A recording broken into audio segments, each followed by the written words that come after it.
Hey, everybody, welcome to another edition of The Lighter Side of True Crime. I'm your host, Keith Rovere. Today, we're having on the podcast Tom Odle. I've known Tom for many years, probably close to 10 years, and his story is heartbreaking. He wrote a book called Survived by One, The Life and Mind of a Family Mass Murderer, something I believe it's called familicide. He took the life of his mother, his father, and his siblings when he was just a teenager, and not to excuse anything that he's done, but the amount of abuse that he went through from specifically the hand of his mother, we're going to be getting into that.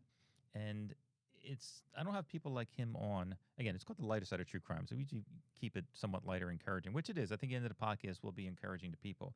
But also, I think it's important that we understand why people do what they do. A lot of times people see a violent crime and they just look at the person as, oh, that person's just evil. Evil, evil, evil. Well, something has probably happened, and we need to research why to help prevent, future crimes, whether it's physical abuse, mental abuse, both, sexual abuse, whatever it may be, head injuries, just brain abnormalities, and to help us look out for younger children going through the same thing. And we'll be talking about that again, just to help prevent future crime. Obviously, I'm about mental health awareness, prison reform, and just bringing that awareness that, yes, there's evil people in the world who do evil things, and that's usually not the people I want to communicate with as far as on the podcast, just like typical gangsters and things like that. I'm more interested in people who've been through trauma, have brain abnormalities. Obviously, when you get into psychopathy, obviously, I have some of the nation's most famous serial killers on my podcast, and I'm in communication with pretty much majority, I would say, the serial killers out there and those popular violent offenders. Not all of them come onto the podcast, but how I can learn from them.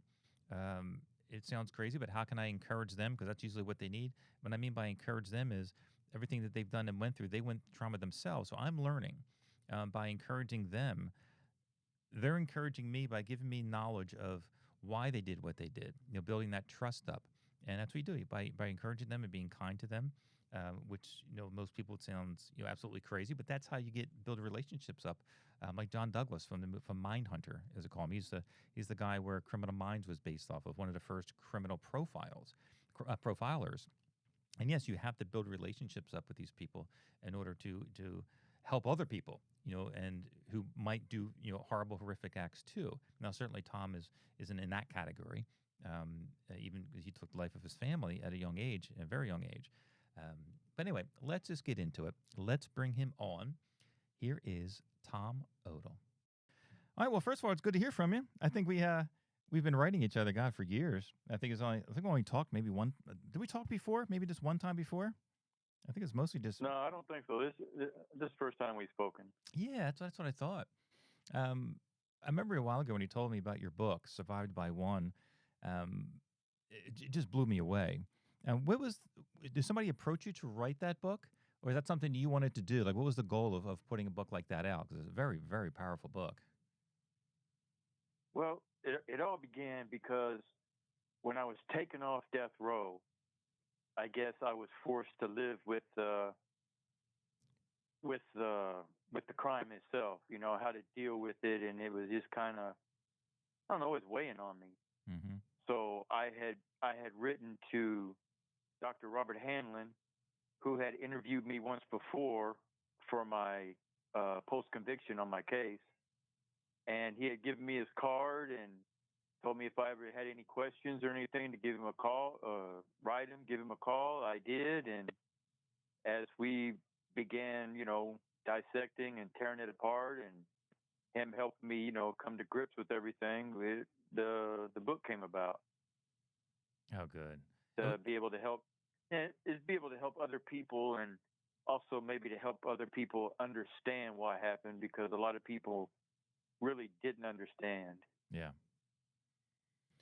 Now, was he instrumental in helping you emotionally too?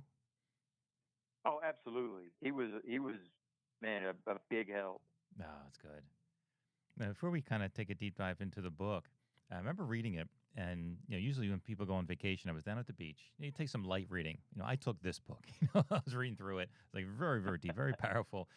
But then, let's start out with something a little bit more on the lighter side of things. I'm reading through the book, and in 2 sentences, my head exploded.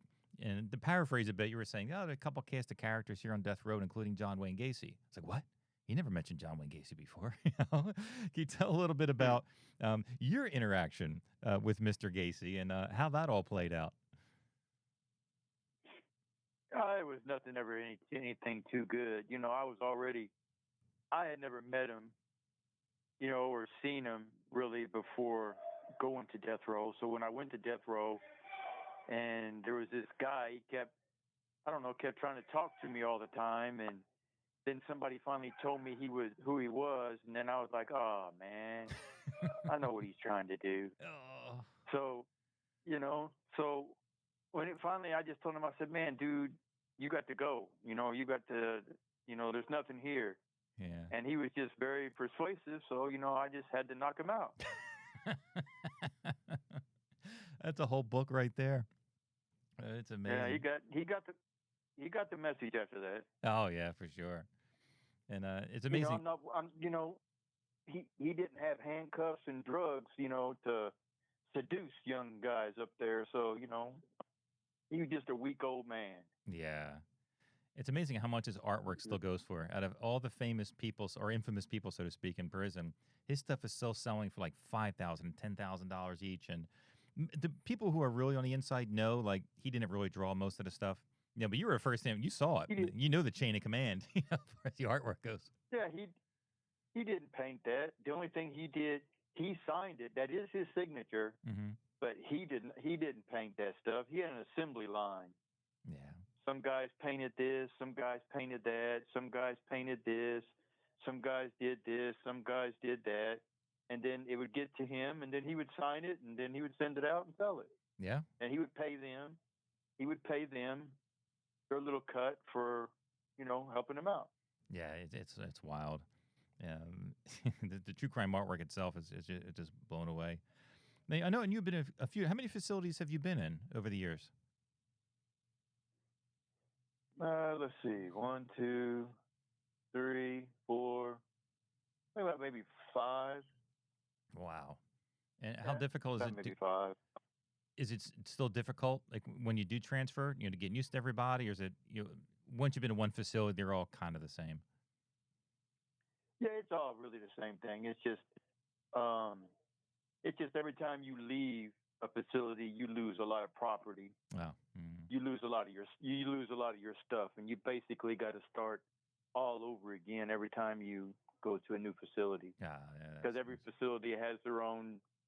We have rules and regulations, and you can't have this, you can't have that. But I can have it in another facility in the same IDOC, but I can't have it here. Gotcha. That makes sense. And it's just, it's just a bunch of red tape. So. Mm-hmm. Like I said, you just basically got to start all over every time you go to a new facility. Yeah. Well, I saw you sent me pictures. I mean, you look like in good shape. How you feeling? You staying healthy and staying strong? I'm trying to. Yeah. Trying to. That's good. And we talk about, different facilities and really what you're calling home, for all these years now. It's a shame because when most people think of the word home, it's a place of safety, a place of rest. You're having a bad day. I can't wait to go home. But looking back when you're growing up, when you were with the family, when you had that thought, like when you're out in school or out hanging out, when you had the thought of, I got to go back home, it wasn't exactly a place of peace and rest. What were some of your emotions knowing that when you went home, it's not going to be the safest place? Sometimes I always dreaded going home. Yeah. It wasn't, you didn't want to be at school, you didn't want to be out, but you didn't want to be there. But sometimes being there is sometimes better the devil you know than the devil you don't know.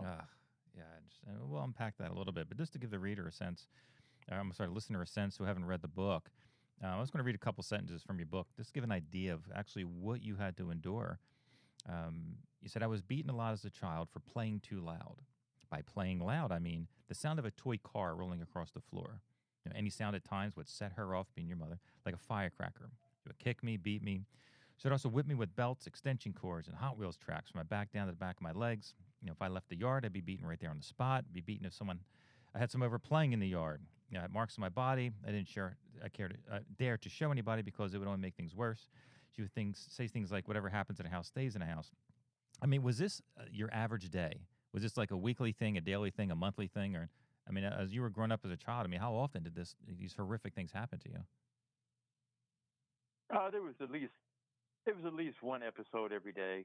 Oh, jeez. I mean, either if I was either playing too loud, or sometimes if I dropped a toy, or even if I'm playing quietly, like I said, I drop a toy, or I'm moving around too much, or making too much noise, Hmm. or playing too loud outside, or just any little noise. It was just I couldn't do anything right. Yeah. No matter what I did, I couldn't play quiet enough. I couldn't stay away from her far enough. Hmm. I just couldn't do anything right. Oh. And amazing when you said it was like heartbreaking because the times that she said she loved you was like after hurting you.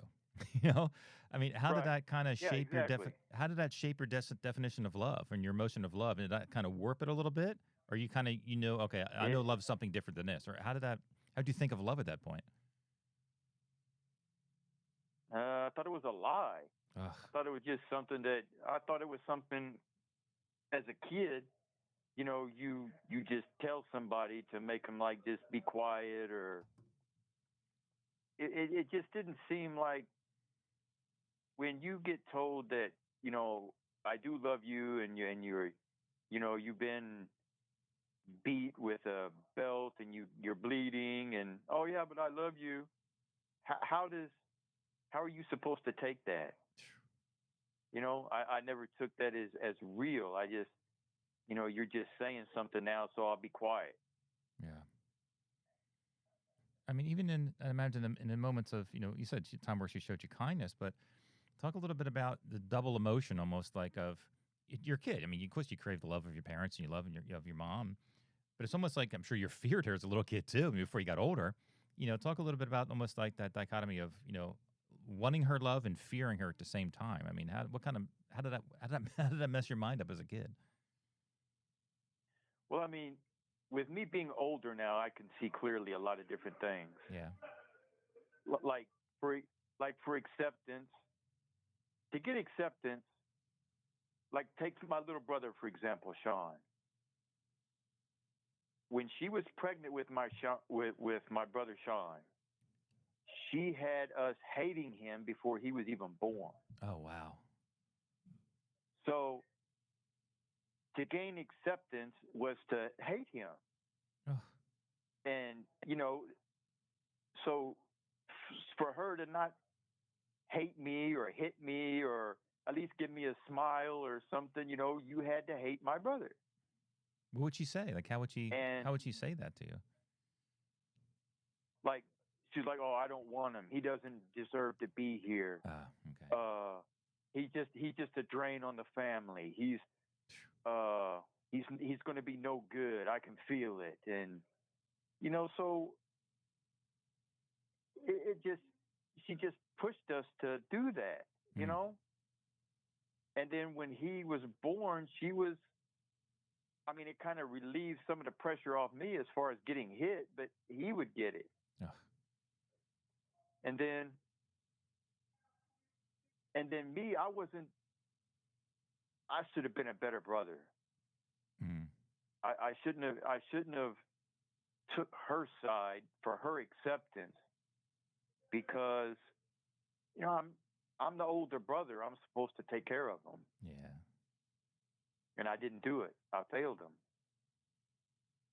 Yeah, but at that young age, I mean, you can't really even blame yourself. All the trauma, and horror that you were going through, it's almost like it's understandable. I mean, yeah, looking back now, I think you can say that, and understandably why you would say that. But I mean, you can't put that type of heat on yourself for that. I mean, I can't imagine. Well, wasn't it different with your sister though? I know in the book you're talking about you didn't really feel much for your sister emotionally, but I don't think she got the abuse that you guys did she? No, not too much. She was just a girl, and she was just kind of like left alone. I mean, they really didn't. I mean, she was just, yeah, left alone. She wasn't beaten. She wasn't abused. She wasn't anything. Yeah. You know, it was just there was just a lot of distance. There wasn't no real family connection Okay. amongst us. There was no, like now what I would think of as a family unit. There Mm-hmm. was none of that. Mm. None of that in my house. Even towards like yourself with you and your sister, or you obviously you and your brother, is it the same way? It was like, was that a different relationship, or was it kind of all the same distance between all of you, between your dad, your mom, brother, and sister? Was it you always feel like a distance even between siblings? Yeah, everybody was just emotionally distant. They were closer together in age. Okay. Like like the three siblings, they were closer together in age, so they always played together. They were always together. Mm. And I was older, but I think I was 5 years older than my sister, Mm. 6 years older than my other brother. But it just, there was just distance. There was just no connection. It was, hey, how Yeah. you doing, and that's it. Yeah, I remember you talking about how, I mean, obviously not, no one really getting the attention that they needed, but you said that you were actually, seeking, to do something wrong to get them, to get abused, get a little beating because you're getting the attention then. Like that was the way you're getting attention from your mom, was by doing something knowing that, she was going to attack you. I mean, how can you, I mean, I can't even wrap my mind around how horrific that must have been, but that's the way you're getting attention. You got to do something that you know is Yeah, going to cause you trouble. yeah, that's the only way that you could get recognized or get noticed or affirmed. Ugh. There was no other way. Yeah. Otherwise, she was she just wouldn't. She didn't talk to us. She didn't interact with us. She didn't. There was no, like I told you, there was no family cohesiveness. There was no family unit. There was no family there. It was just Yeah. individuals living under one roof. That was it. Yeah. Yeah, that's definitely horrible. Do you know, like, where did she have like a mental illness? Was she abused? Do you know when she was younger? I mean, usually just doesn't happen just randomly. That things start happening. Usually there's very deep issues going on there. Did you ever find out of what went wrong with her? I tried to find out, but my grandparents, they wouldn't talk. Ah, okay. And then from just listening to her, she she was raised very strict. Mm-hmm. She wasn't allowed to, like, the same way we were, as far as, like, you couldn't have kids over, you Ah, couldn't okay. go nowhere, you Mm-hmm. couldn't play, and she was raised the same way. And I guess she felt that because she didn't get that as a child, we weren't going to get it either. Yeah, yeah. I mean, sadly, that's Instead of, like, most times when people um, when they're raised a certain way and they feel a certain way, they try to make sure that their kids don't feel that way and get something better than what they yeah, had. yeah. Mm-hmm. But she wasn't like that. She was like, I didn't get it. You're not going to get it. Yeah. I mean, do you ever find That yourself? that was I'm sorry. Go ahead. no. I was just going to say that's like whenever um, that we had a neighbor that used to get baseball tickets all the time, Mm-hmm. and I was a kid. So they used to ask me, and man, I was a big baseball fan, big Cardinals fan, and I wanted to grow up and be a baseball player and wanted to play baseball. And so I guess I enjoyed it too much because it came to a point where they would always take me, at least, once a year, they would take me. And then there was one year that they took her. And then whenever I had asked, they said that she asked them if she could go in my place. Oh no. So she couldn't stand to see me go to a baseball game. Wow. That that's how treacherous.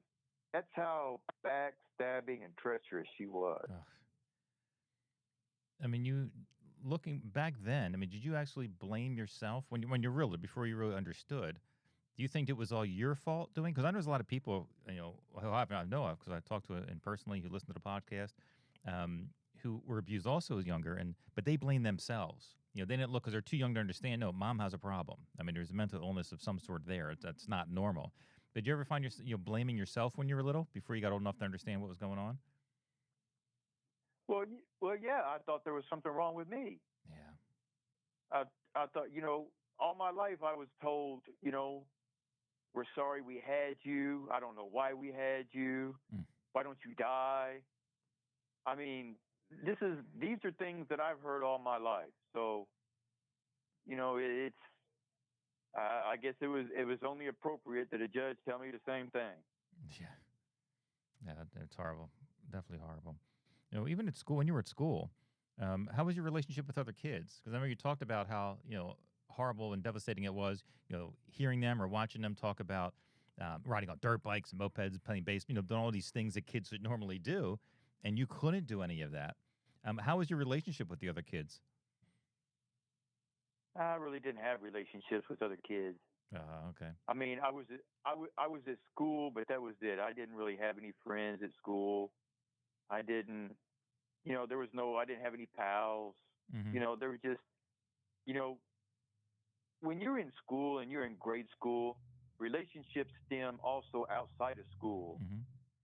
So, if you pal around in school, outside of school, you're going to continue. You're going to go to each other's houses. You're going to Sure. go play. You're going to go do things together. But I wasn't allowed to do those things. Yeah. So I wasn't allowed. Mm-hmm. Yeah, I just had my on my podcast this psychiatrist, Dr. Rachel Tolles. He's like on all the TV shows and stuff, and she was telling me that when kids are extremely bullied and abused at home, they tend to have a strong fantasy life, and the fantasy typically is they want to be stronger, of course, almost like superhero strong. Did you ever have that, or is just in your imagination daydreaming or fantasizing about being stronger? And she said because sometimes that can work its way out to almost like now you're the bully. You're the strong one. Did you have any thoughts like that, like being like superhero strong and maybe acting out on other kids? Almost like bullying them to because I don't want to be weak. I got to be stronger than from my mom. And did you have any of those emotions or thoughts when you were younger? Yeah, at times. Mm-hmm. Yeah, I had that. Like, you just wanted, you know, when you're picked on, you want to be able to defend yourself. Sure, of course. And so, you'd like to be able to just like, I don't know, smack them around a little bit, get a little bit of that back, I guess, that you felt. Make them feel what you feel. Mm-hmm. Did you end up getting like in a lot of So, fights? I was terrified to get into a fight Oh, okay. at school just for the simple fact was I had to go home. Mm. And going home, I wasn't scared of the fight. By no means at all was I ever scared to fight them. Mm-hmm. I was scared of what was going to happen when I went home and the fight that was going to happen when I got home. That's horrible. So it was like I had to take that at school, which may have probably made me seem weak and like an easy target. But I wasn't scared of them. Mm-hmm. I was scared of what's going to happen at home. Yeah, understandable. For sure. Did you notice? So. I mean, how do you think? Go ahead. I would say that when obviously you didn't hang out with kids that much, but at least in school you interacted a little bit. Did you get a sense that this was only happening to you, or do you think it was normal? This is what most kids go through, or do you know no something was different? That was what's going on in my house. I just thought it was normal. I mean, I didn't associate. I wasn't really able to associate or with other kids outside of being at school. So I don't know what their home life was like. Yeah. And so the only thing I had was at school. Yeah. And what am I supposed to say? Yeah. Hey man, does your mom beat you every day? Yeah. Exactly. How do you bring that up in a conversation? Especially at that age, that young. Yeah, I'm a kid. I'm in grade school. Mm-hmm. Will you even? So, I'm sorry. No, I just say, and my mother always stressed. My father too. That whatever happened it was like in Vegas. Like whatever happens in Vegas stays in Vegas. Mm-hmm. Whatever happens in the house stays in the house. Yeah. And could you even allow your mind, to dream and with hopes of the future, like I want to be this when I grow up or that when I grow up? Did you have like a happy place, so to speak, where you can go somewhere in your mind? Do you have something, if you could, like just to distract you, something to do, something fun, is probably as minute as that could be? I used to draw. Mm-hmm. Draw. That was it. That I just used to draw. Yeah. What do you like drawing? What kind of stuff back All then? I said I used to just look outside my window and just draw whatever's outside my window. Oh, yeah. Trees, houses, just whatever's going on outside. Mm-hmm. Are you able to look back? Because, especially all the school shootings today. I mean, it seems like every week another, a kid around, the age that you were, even younger, taking it out on everybody. Are you able to look back and tell people or teachers or people who are listening and parents, what are the signs to look out for? Because obviously you don't want to announce. I mean, you should. I mean, you can if you were strong enough, to announce, hey, I need help. Something's happening at home. But obviously you hide that. Are you able to look back and say, hey, this is what you need to look out for? Because probably these kids are just like you, afraid to say anything, don't want to say anything. What would be think some of the signs that they can look out for of like, what, this kid might need some help? Well, it's probably a kid that's probably getting bullied. Okay. A kid that's getting picked on a lot, because I know, that's what happened to me. I was always picked on. So, if you can find kids that are just, I don't know, just pretty much keep to themselves, that are bullied, don't have any friends. Yeah. I don't know, just seem like distant, I guess. I always felt distant.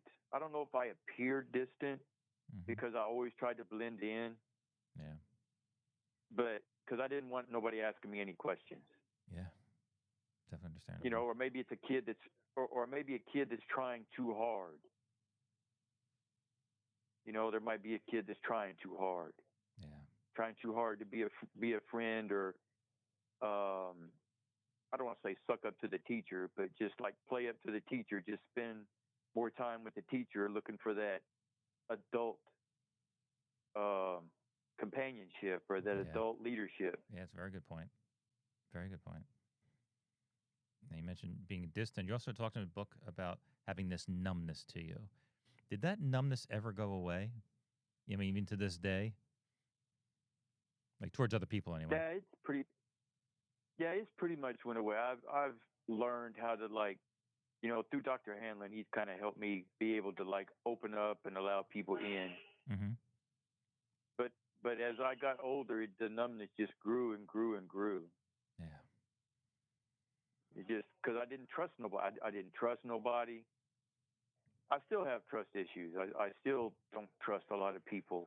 Yeah. Even though people have shown me that they are trustworthy, there's just something in the back of my head that just won't fully accept that they're trustworthy. Yeah. I don't, and I think that just comes from my childhood. Yeah. Did you understand what empathy was back then? I mean, could you feel empathy, or is that something you can still learn to feel now? Because obviously you weren't receiving that at home, and probably not, in a limited time at school. No, I know what it is now, but I didn't know what it was then. I didn't know anything about that stuff. I didn't know anything about emotions other than hate and brutality. That's all I knew. Yeah. How was it? Was it the doctor to really help you with empathy and understanding other people's emotions? And this wasn't normal that was happening to me, and it's okay to feel things and talk about things. Was it him that really helped you out, or did you learn it differently along the way? No, it was really him that kind of showed me and guided me along the way. I owe a great debt to Dr. Hanlon for like helping me become more of the person that I am today. Yeah, that's good. Yeah. Now, speaking of, you were talking about your mom a lot. As far as your dad, what was kind of like his role in this? Because he didn't really talk too much about abuse from your dad, but he didn't do anything to stop anything. I mean, was you look at him more like a victim too, or just somebody just wasn't helping out? Or how did he fit in that? Well, I mean, coming from my viewpoint now, I looked at him as he was very weak. Yeah. He was a very weak man. Yeah. What kind of a man allows your wife to beat your children? And this happens. Yeah. I mean, how do you not say, man, stop? How do you how do you not say, if you love your children, you don't want your children to feel any pain. Yeah. You don't want them to go through anything. And then he didn't stop. He was complacent. Yeah. He allowed it to happen. And he just acted like it wasn't going on. And I guess his role was to earn the money, provide the home, and it was her job to raise the children. Would he like leave when You know, when the actual abuse was happening? Did he just like split? Did he just stay there? I mean, what did he actually do? Or no, man, faked like he was asleep in a chair. jeez, it's horrible. Definitely. You know, he didn't either that or he would, when he was at home, he spent most of his time in a garage. Yeah. Just basically denial. Just staying away from the whole thing. Yeah, but my father worked from 4 in the afternoon to midnight. So he wasn't really there in the afternoons. He was only there in the weekends, as far as that, when I saw him. Okay. So his hours didn't allow him to really be there. Yeah. Probably Because when I come in from school, he's going out the door. Yeah, maybe even looking back could have been purposely, trying to avoid what was going on, not wanting to trying to work as many hours as you can too. It's definitely horrendous. Yeah, maybe. I don't want to. Yeah, maybe. I don't want to go into any details about the crime. People want to hear about that stuff. Certainly, they can go buy the book. I put the link down below. But one thing I want to ask you about it was before the crime, or I kind of guess in the middle of it, a point where right before your father lost his life, he said that he loved you. Do you think that was any legit emotion behind that, or just just a last ditch effort to save his life kind of a thing? Or did he? Because it doesn't sound like they said it that often, without abuse happening. I was never told that all my life. Yeah, I didn't think so. Until that moment. Mm.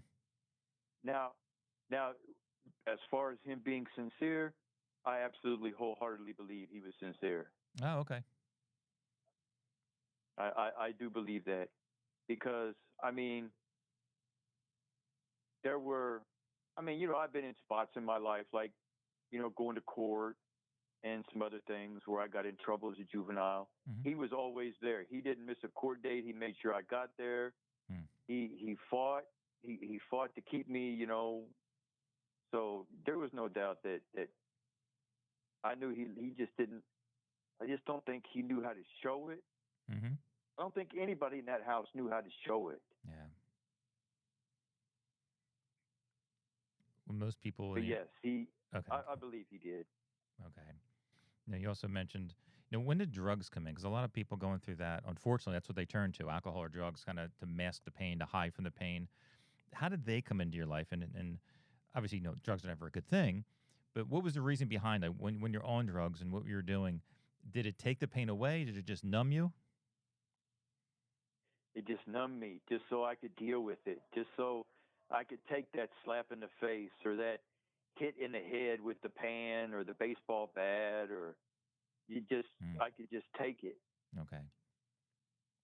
The verbal abuse, it just, I could take it. And what were the drugs? What were you doing? I smoked a lot of weed. Mm-hmm. I really don't like alcohol too much because I don't like the buzz. Okay. I don't like being out of control. Yeah. But I did drink every now and then.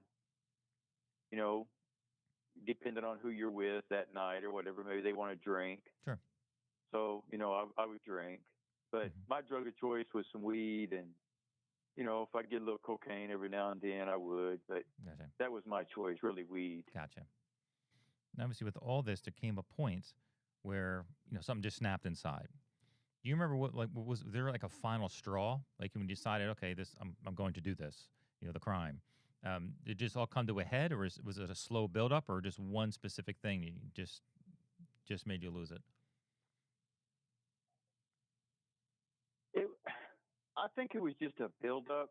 Sure. Because they kept kicking me out of the house and telling me I couldn't get anchored anywhere. I just couldn't. I was 18 and I couldn't get anchored. Mm-hmm. You know, looking back, I don't know half the stuff I should have known. Of course.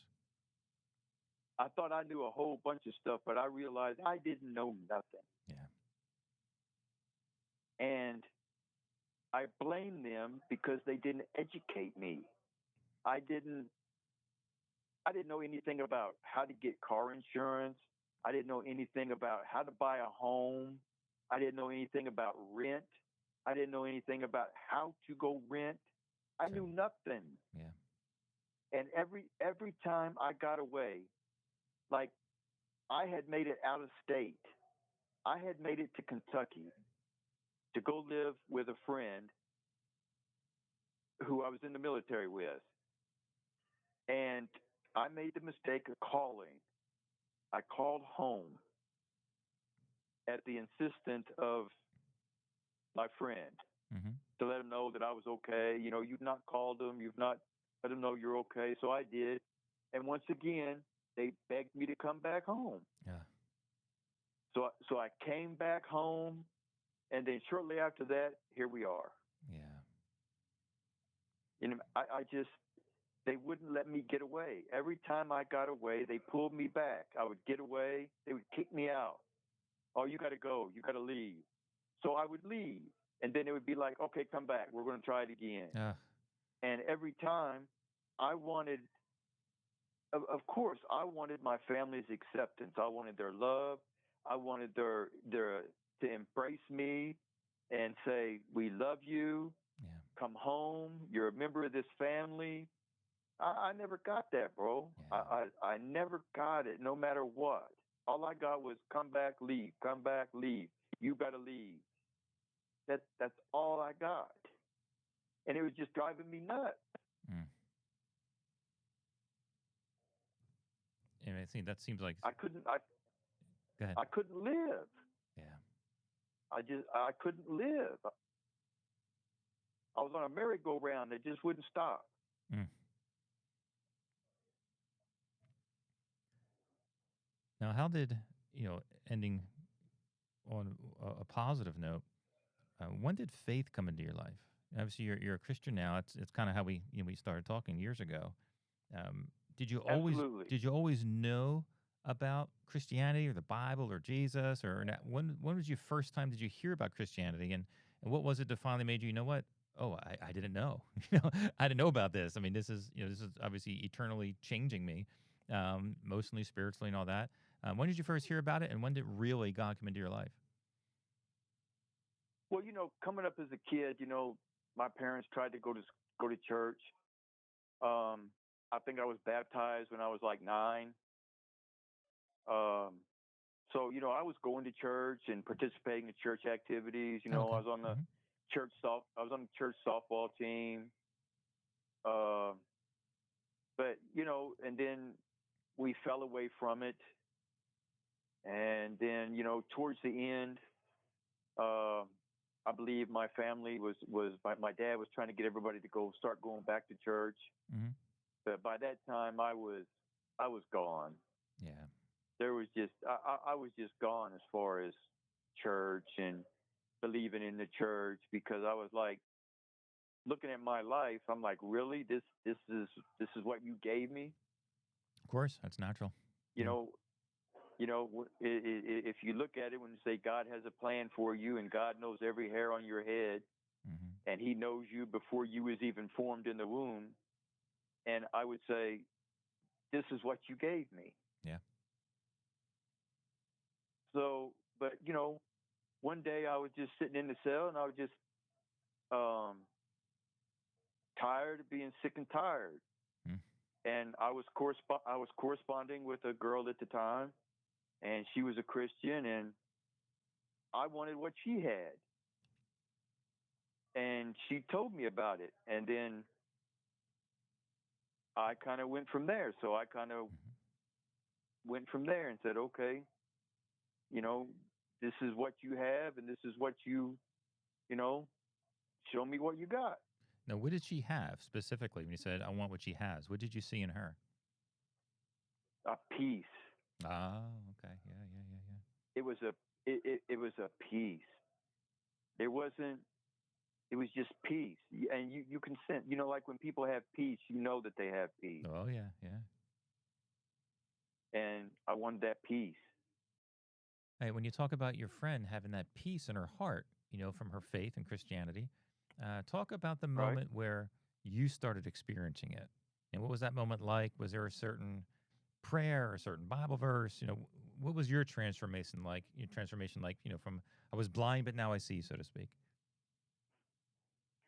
Well, it was just, man, I just started talking to God instead of talking to God like he owed me something, Oh, okay. and blaming him and blaming him for everything that happened in my life, because I was always pushing it off on somebody else. Like, oh, it's not my fault this happened. It's your fault, or it's your fault, or, I wasn't taking responsibility for my own actions. Yeah. That everything happened because I did it. I Hmm. caused it. Yeah.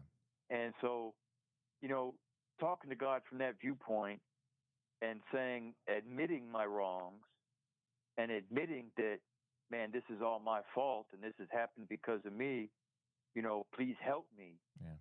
because this is hard. This is very hard to live with. Sure. Even now, I mean, this is something that's very hard to live with. Hmm.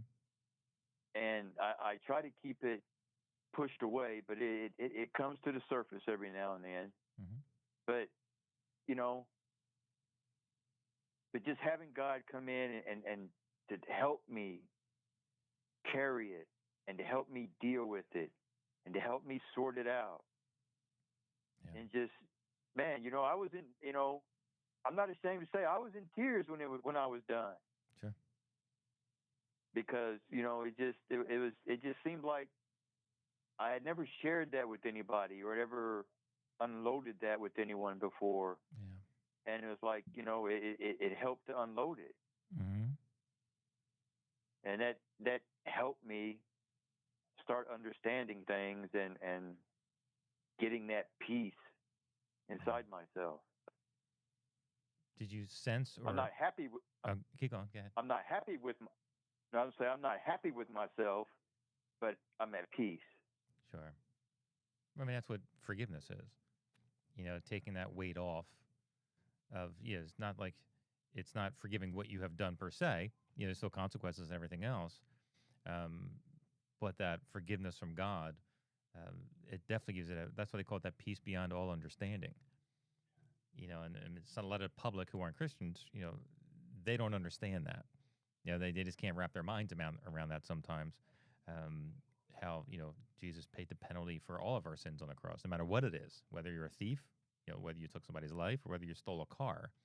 Forgiveness is forgiveness is forgiveness for sure. And none of us deserve. He's like, oh, that's not fair. Well, no, nobody deserves it. It doesn't matter who you are. No one deserves forgiveness. It doesn't matter what the crime is. No one deserves it. It's a free gift. Right. Right. Yeah, Mm-hmm. and I didn't, and like you said, I didn't understand what it meant to have to forgive until I got it. Yeah. Until you get it, you can't understand it. You can't, like you said, you can't grasp it. Mm-hmm. But once you get it, you got it. Yeah. Have there been over the years, or even to this day, scriptures or passages or parts of the Bible or books of the Bible that helped you get through everything and still encourage you today? Well, I have a lot. James, the book of James is my Yeah. go to, because I have a very sharp tongue. Sure.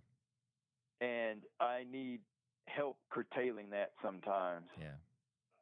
And I want to be able to I want to speak kind words, and speak words that are helpful and uplifting, not words that cut. Yeah. Even though I think some people deserve it, I shouldn't be the one to give it to them. Sure. So, I need to be, and also not to be so judgmental. Yeah.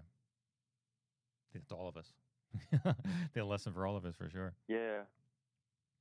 I mean, I'm not really one to be judging anybody, really. Mm-hmm. And what would you say to people who I hear this all the time that people who commit violent acts, they're in prison. They can't change. No matter what, they can't change at all.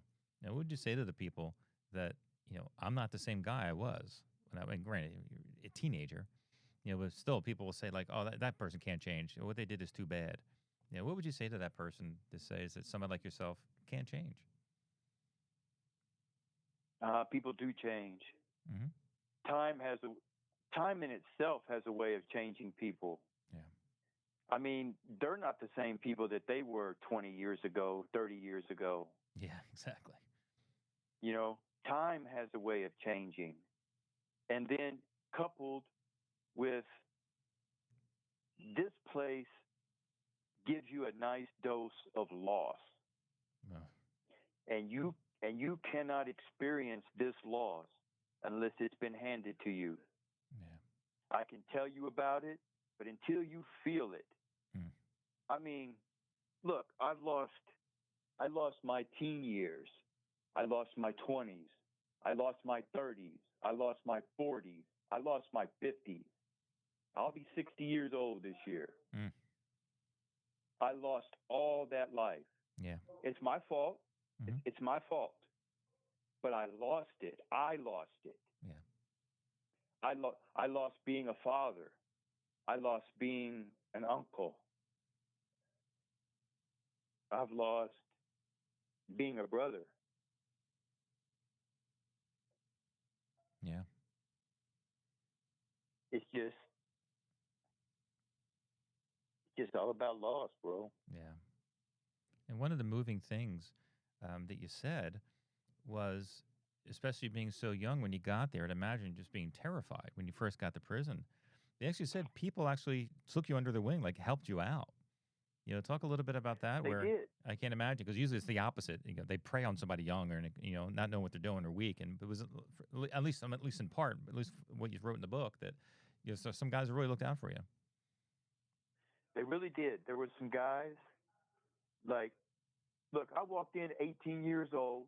I was about $150, and when I walked into death row, I was terrified. I tried to take in as much air in my chest as I could and make myself swell up like a pufferfish. Yeah. Like, and then here I am walking into the building with the state's most notorious people who have been sent here to die. Yeah, you had the Ripper crew, that we talked about before. Yeah. Yeah.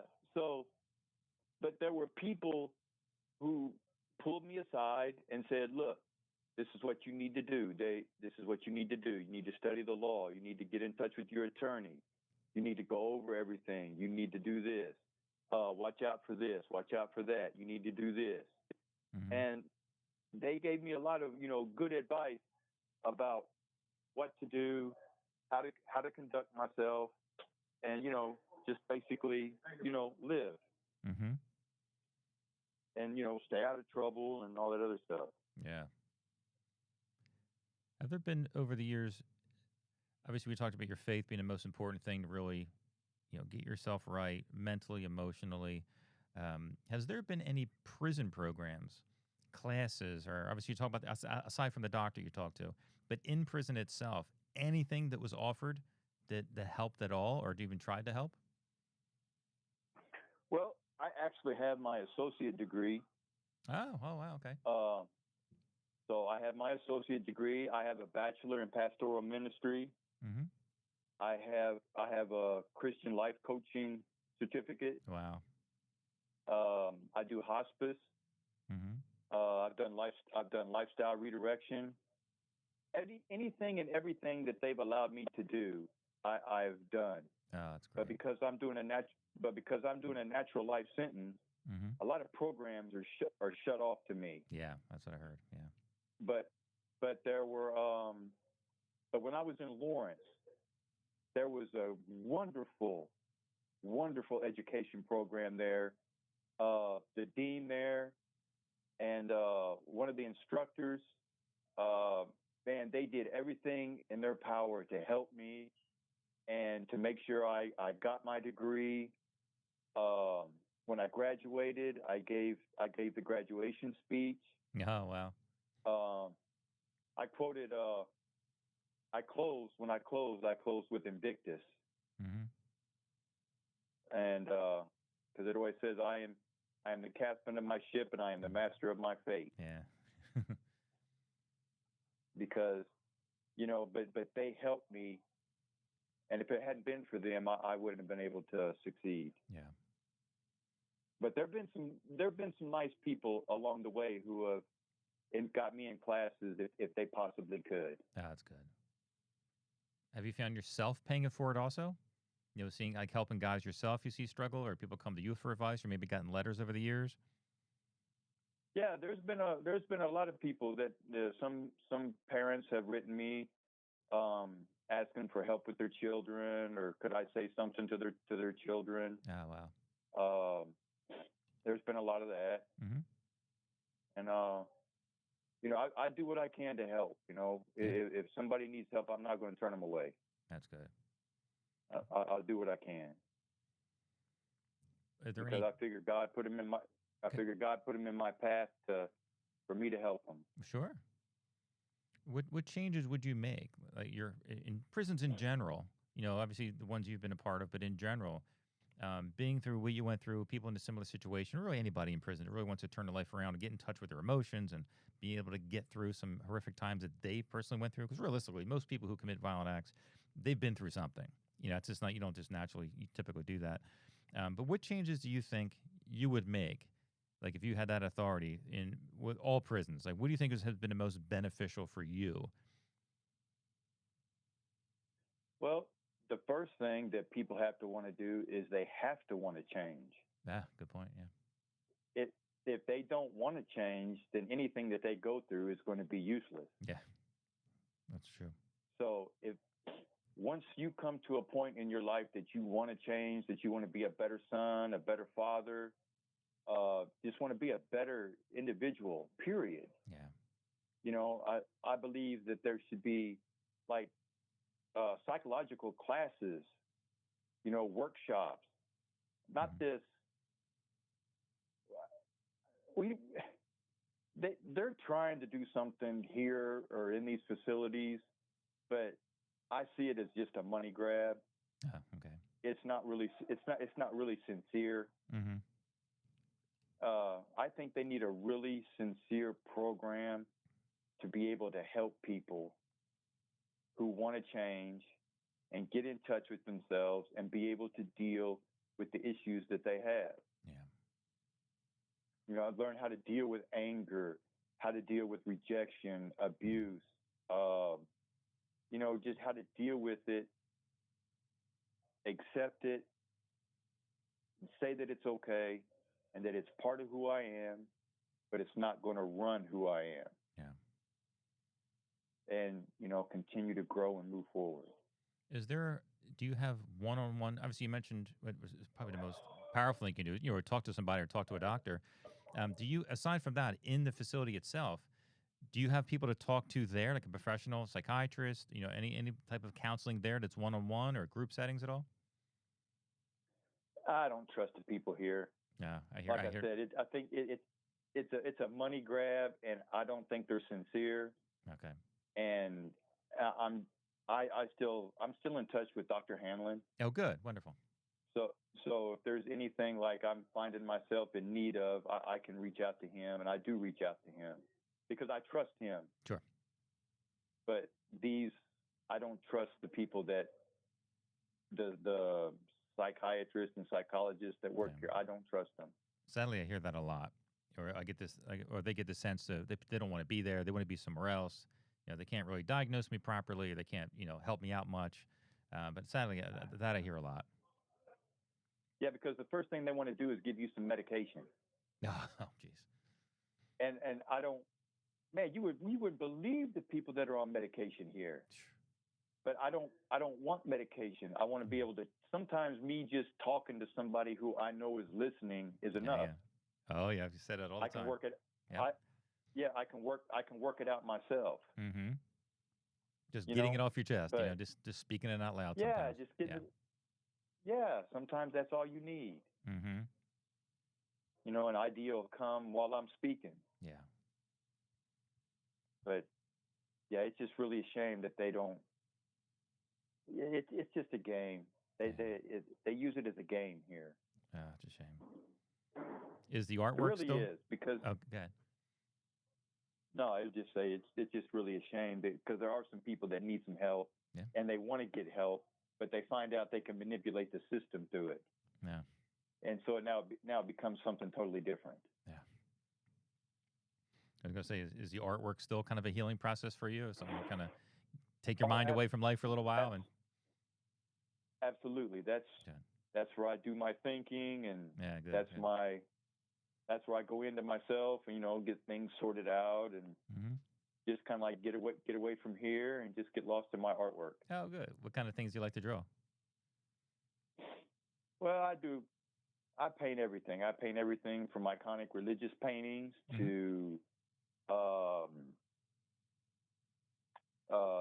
Harley Quinn, Joker, vampires. Oh, nice. Yeah, just anything where I seem to go. I think I need to make space on my wall for a Harley Quinn. Hint, hint. I actually have a Harley Quinn and a Joker right here, right now. Oh, that's it. I'll text you my address. Actually, you already know it. Oh, that's great. Well, let's end on a positive note. And man, I really appreciate it. I mean, I'm sure all the listeners do opening up. Obviously, it's not easy to talk about. So you try to keep it, somewhat, lighthearted. It's called the lighter side of true crime, but I think it's important, to hear somebody who went through what you went through, because there's so many people here who have family members who did the same thing, going through something, but they realize they need to hear that there's life on the other side. I think it'd be encouraging to people, especially, how we finished up the podcast, with your faith, especially the counseling and through your faith, that there is healing. No matter what you might have done in your life, there is healing, especially through faith. That's probably the most powerful thing. Absolutely. Is there anything else that you want to say? Anything you want to tell anybody before we wrap it up? Just thank you for the opportunity, and I sure could use a lot of prayers. That's still definitely. All right, brother. Well, thank you. Thank you again. I appreciate you taking some time. All right, bro. You take it easy, man, and God bless. You too. All right, there you have it. All right, conversation with Tom Odle. I've known Tom, I think probably about 10 years or so now, and a lot of times when people listen to my podcast, they don't realize they're expecting like a journalistic, what about this? What about this? I've built relationships up with most people who come on my podcast for years. I mean, sometimes, close to a decade of time. And so we have more of a conversation. That's kind of like why you have it, especially in the topics and touchy topics and emotional topics and the memories that must be coming up, in Tom's mind. So I try to be, as gentle as I can because they're friends. Even some of the serial killers, I've built relationship up, for many years. And I'm not like that gotcha guy, where the body's at. It's not really what I do. It's about learning from these men who have committed, horrible acts. Again, to stop and help prevent future crime, to bring awareness to teachers, to parents. Maybe their children has a friend who might be going through the same thing, or abuse in Tom's case, maybe that abuse he might be going through. And open my eyes, when I ask them about, what teachers and parents can look out for in other children that might be going through abuse, the ones that are getting bullied or the ones that are trying to get that extra approval. I wouldn't even have thought that. And so, I've learned something too. And hopefully everybody else has too. So I appreciate you hanging in there. Again, this is more of not so much on the lighter side. Those are some positive notes in that of encouragement towards the end there, of course.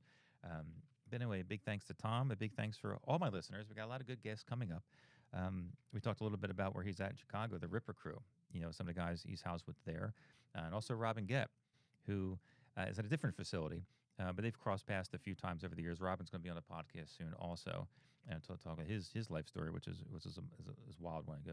Google the Ripper Crew. Go find out about them before I have Robin on, which is going to be pretty wild. But anyway, thanks for everybody for tuning in. Until next time, see ya.